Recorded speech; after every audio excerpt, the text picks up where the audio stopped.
Joining us right now to weigh in on the China threat is former NBA star activist Ennis Freedom. Ennis Freedom. And Ennis, it's great to have you. Thank you for having me. Thank you so much for being here. You've been Sure. so incredibly courageous in calling out what you see as the China threat. Where do you see that today? What's your biggest concern when it comes to China?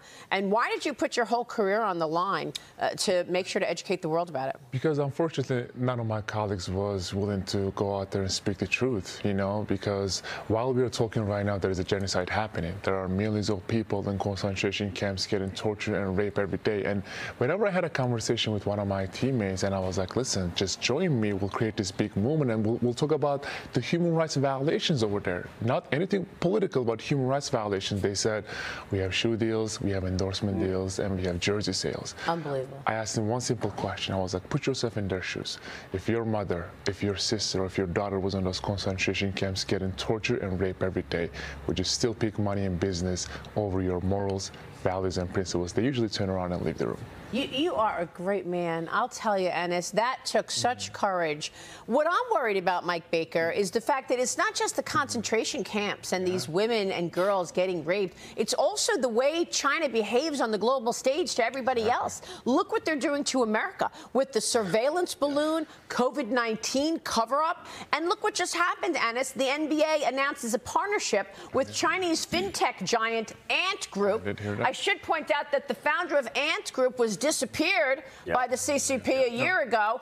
The NBA wants to work on producing video content with Ant Group, making digital collectibles, Ennis. I mean, it's not a secret that NBA is pretty much China's lapdog right now, and they're going to do whatever they can to, you know, strengthen their relationship with China and Chinese governments. And they are going to talk about all the social justice problems that are happening in America because they know that it's not going to hit their pocket. But as soon as the things that they talk about is going to affect their money and business, or if anyone talks about it, they're going to try to do everything they can to silence them.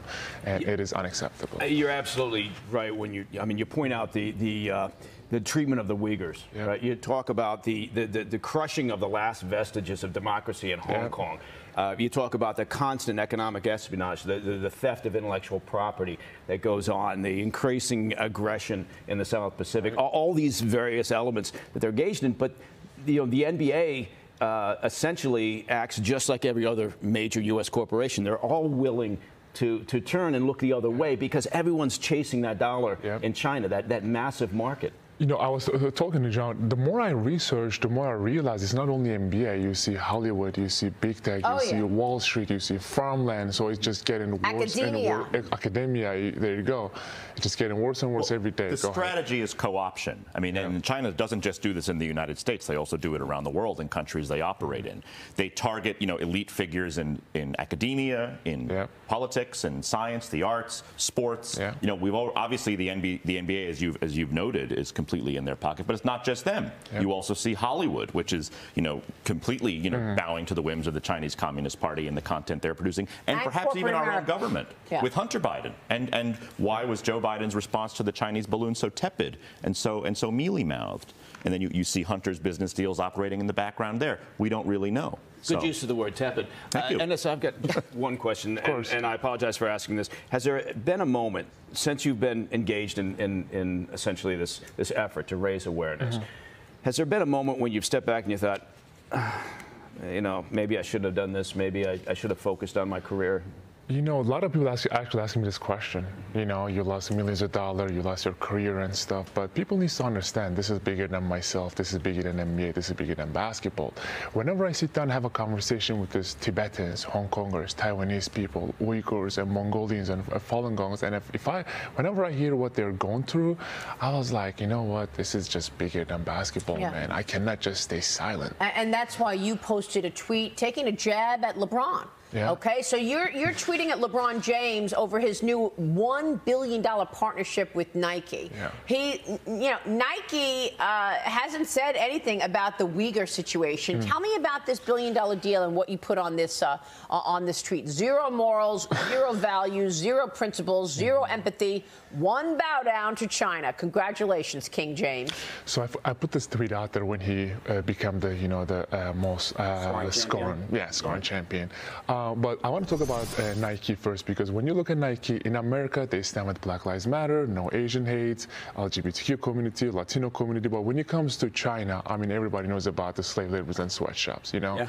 And LeBron just became a billionaire, I believe, like a couple months ago. And what else do you want? Go out there and talk about what's it. He has 3 kids. And think about put your kids in their shoes, you know?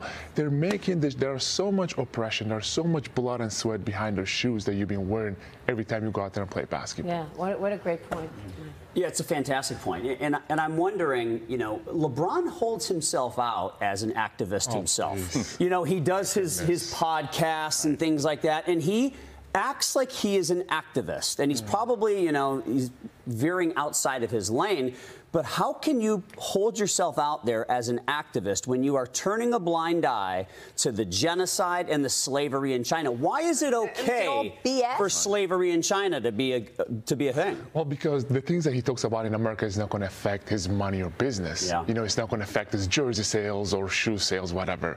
And I was actually having a conversation with one of his teammates, and he said whatever he's doing, he does not care about it. He just wants to do his own PR. I believe that. You know. I believe